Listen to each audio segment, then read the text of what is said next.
আলহামদুলিল্লাহ। আজকের আলোচনার বিষয় হচ্ছে স্বাভাবিক লগারিদম ও সাধারণ লগারিদমের মধ্যে পার্থক্য। চলো দেখি এ সম্পর্কে জানা যাক। স্বাভাবিক লগারিদম ভিত্তিক লগারিদমকে স্বাভাবিক লগারিদম বলে। সাধারণ লগারিদম 10 ভিত্তিক লগারিদমকে সাধারণ লগারিদম বলে। লগ এক্স বা লন এক্স দ্বারা প্রকাশ করা হয়। লগ 10x বা লগ এক্স দ্বারা প্রকাশ করা হয়। এর আবিষ্কারক জন নেপিয়ার।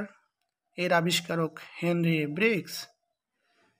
একে নেপিয়ার লগারিদমও বলা হয়, একে ব্রিগসিয়ান লগারিদমও বলা হয়। আশা করি আমার লেকচারটি ভালো লেগেছে।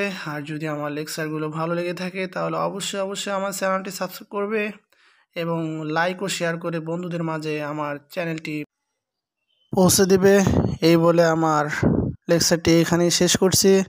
সবাইকে শুভেচ্ছা অভিনন্দন জানিয়ে এখানে বিদায় নিচ্ছি। আল্লাহ হাফেজ।